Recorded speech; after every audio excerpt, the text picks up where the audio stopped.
Real Salt Lake 2021 MLS Season Preview. Thanks for joining. My name is Mike. I am your host of Sons of a Pitch, an American soccer podcast. RSL, can it be better than last season? Please say it will be. 11th in the Western Conference last year on 22 points, a negative 10 goal differential. Not a good season for RSL last year.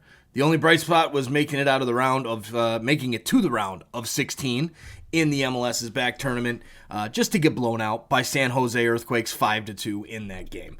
Not to mention the front office issues, the ownership, the distractions that were caused, on top of it being a COVID year with delays and pauses and postponements and everything else under the sun. A year to forget for Real Salt Lake soccer. Now, thanks for joining here. This team preview, going to break down all kinds of different things. Off-season ins and outs, players in and outs, designated player reviews, breakout youngsters, coaching, predictions. Stay tuned to the end of the show for my predictions on how this season, the 2021 season, is going to go for Real Salt Lake. Now, before we get started, make sure you guys hit that subscribe button down below and turn on your notification bell so you don't miss any of our awesome American soccer content.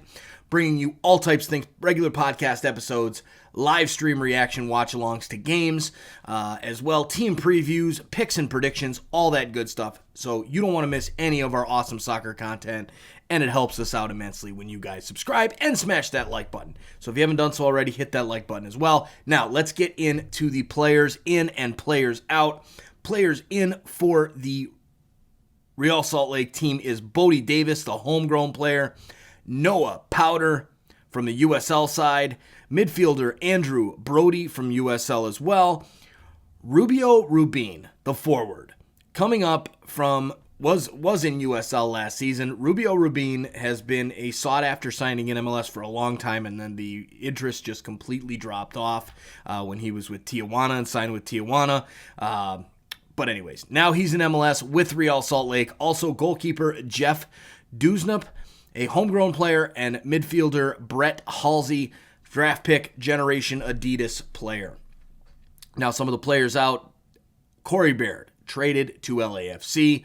You all know about that. Alvin Jones, Luis Arriaga, Giuseppe Rossi, Julian Vasquez, Andrew Putna, all option declined and out of contract as well. Luke Mulholland is gone, and Captain Kyle Beckerman, the heart and soul of this team, along with Nick Raimondo, who of course retired prior to last year.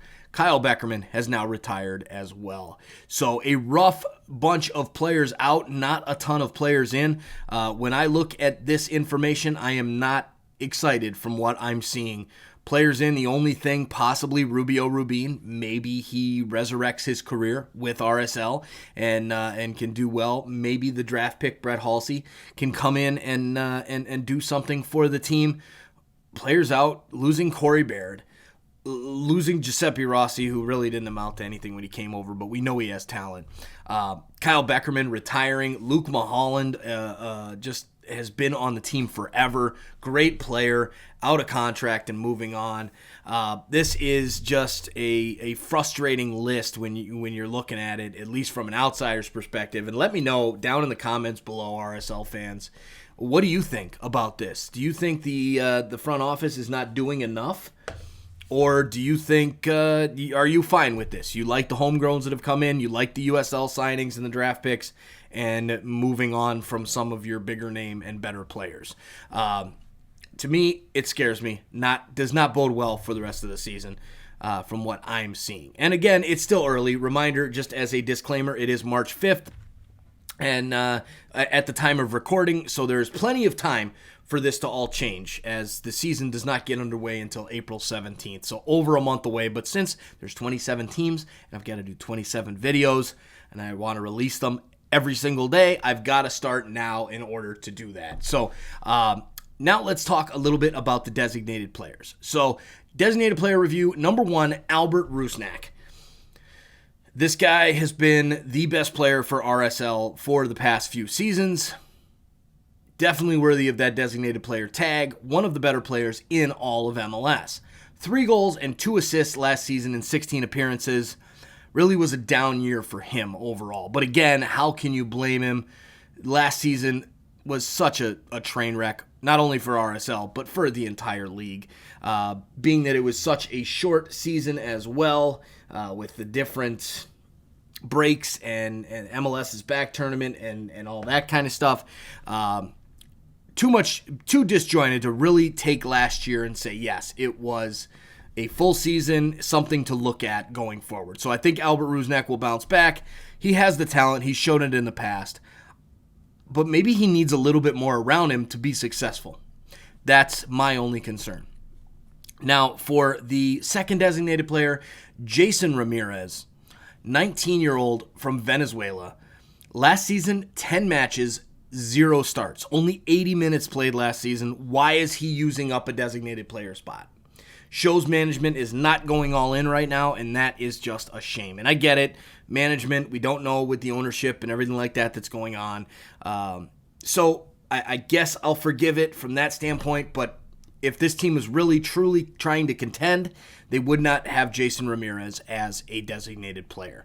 So that's the 2 designated players for now. There is room for the team to probably even buy Jason Ramirez down with Tamer Gam and open up 2 free DP spots. If something was to come up, we'll see if they end up doing that.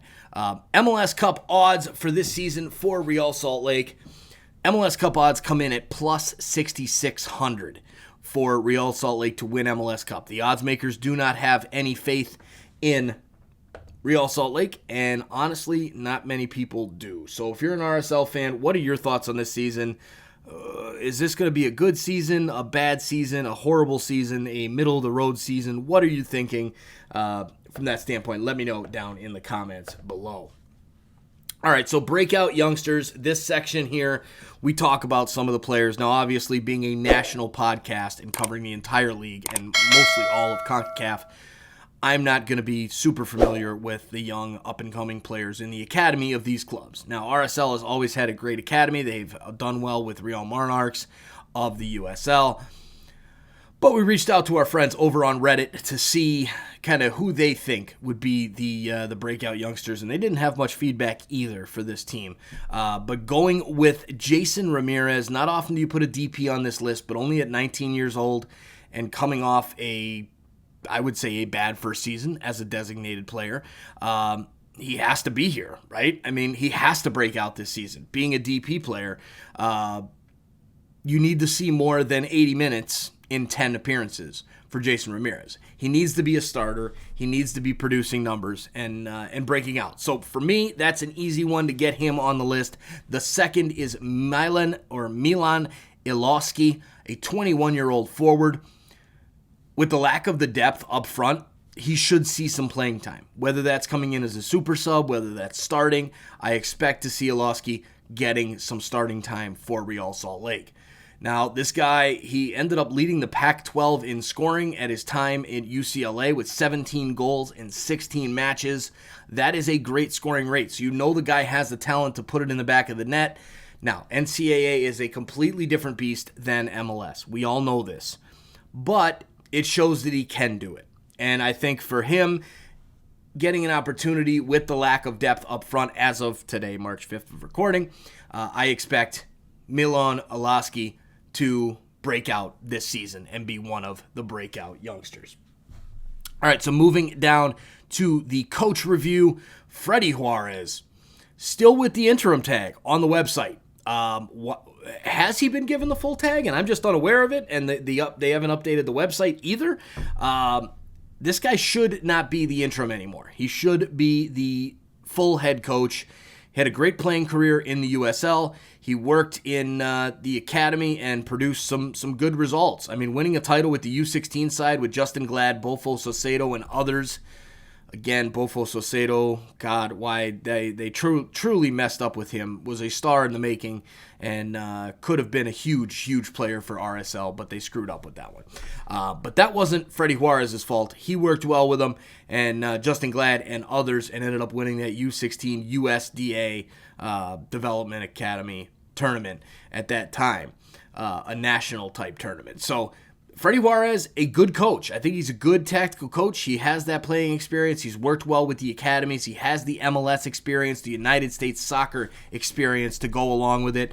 I think a very good coach. I would love to see him be the full-on head coach and remove that interim tag, even though it's still on the website. But I could have swore I heard something saying it was removed over the offseason or towards the end of last season. But overall, a very good coach. I expect big things from him. Probably one of the bright spots for this Real Salt Lake team. Now, before we get into the projected starting 11, guys, make sure you go check out our merchandise. We have merchandise over at Redbubble, sonsofapitch.redbubble.com. Link is in the description. Copy and paste that into your browser if the hyperlink doesn't work. And go purchase some awesome swag. We've got shirts, hoodies, we've got socks, we've got face masks for this coronavirus business going around, and we've got everything. Go check it out on that site. A small portion of your purchases come back to the podcast to help us grow the sport and the conversation of soccer here in the United States. That is our number one goal. We want to continue to grow soccer here in the U.S., and I'm sure you do too. You do as well. So go check out our merch there and get a laugh. If you're wearing it, you get a lot of laughs out there. People, once they read it, they kind of get stopped. They're stopped and like, whoa, what is this? And then they laugh. It's good stuff. So go check it out, and sonsofapitch.redbubble.com. Now, moving into the projected starting 11. So with the projected starting 11s, I go back to last season and take a look at the last game for the team, and whatever formation they used, that's what I go with. And looking at the roster, I kind of play with it. Again, it might be the wrong formation, but this is my best projected 11 for the squad. For me, in goal, who else but Ochoa? No question there. Left to right on the defense, Danny Toya again on the left. Danny Toya could be replaced by Ashton Morgan. I'm a TFC guy. That's my team, and I love Ash. I think he's a hell of a player, and he never really got the opportunity to shine at Toronto FC. And so Toya or Ashton Morgan there, but I'm going to go with Danny Toya. Silva and Glad, the two center backs, as well as Herrera, the other wing back, the right back. Now, in the midfield, Justin Miram, Albert Rusnak, Damir Krylak, and Everton Luiz are my starting midfield, with the two forwards up front being Rubio Rubin, the new signing, as well as Jason Ramirez, the designated player, up front. That's my projected starting 11. I think that's the best starting 11 for RSL to give them an opportunity to win games. And win games they did not do last season. So now moving to the most important player. This one, who is on the field that is going to completely revolve around the team. If he does well, the team does well, etc., etc. My player for that is Damir Krylak. It seems like whenever you mention Real Salt Lake, you mention Damir Krylak. It's just hand in hand. When he has a good game, the team has a good game. 31-year-old Croatian, leading goal scorer last year, 8 goals in 21 appearances. It seems like as Krylak goes, so does RSL. It seems when you're watching the game, the name that you hear out of the announcer's mouth the most is Damir Krylak, or sometimes Albert Rusnak. But I think Damir Krylak is the most important. If he can continue to score goals at the rate he was last season, if he is the leading scorer for this team, I think it bodes well, even though the strikers need to do well. They just don't, to me, they just don't have the talent to match up to Damir Krylak in the midfield, who is a proven goal scorer in MLS. Now, the first game of the season, as of right now of recording, we don't have a schedule. MLS opening kick is April 17th, so make sure you are tuned in to that one, whoever Real Salt Lake is playing. I'm sure I will be tuned in as well. Now let's talk a little bit about predictions. Here are my predictions for Real Salt Lake this season. I think if all goes well, the ceiling, if everything works out perfectly, Freddie Juarez still on as coach. You've got a couple signings coming in. They buy down Jason Ramirez, and now all of a sudden they're signing a couple big name players as DP. Maybe not even big name players, but just players that can that are a little bit better than Rubio Rubin. I think the ceiling is barely making the playoffs for this RSL team, a 7th spot in the playoffs. They have a decent starting 11. However, under that starting 11, there is basically zero depth outside of maybe 3 or 4 positions. So for me, ceiling 7th spot, barely making the playoffs for RSL. Floor, I hate to say it, but it could be the bottom of the West. Again, they did not finish bottom of the West last season. That did go to Houston Dynamo, barely by 1 point, but I could see RSL falling to the bottom of the West being their floor. So ceiling, 7th spot, just getting into the playoffs, and floor, bottom of the West. They've got to get these ownership issues figured out. Who's going to buy the team? Is the league going to take over the team? Are they going to run the team the whole season? Are they going to find a buyer? How's it all going to go? That, to me, is first and foremost number one for RSL. Once they get that figured out, they'll be able to move forward on the pitch, and we'll see how RSL does. Good luck to Real Salt Lake and to their fans. Make sure you guys subscribe down below and turn on the notification bell so you don't miss any of our awesome live soccer content, podcast episodes, picks and predictions, season previews, live stream reactions, you name it, we do it over here at Sons of a Pitch. Thanks for watching, and we'll talk to you guys soon. Good luck this season.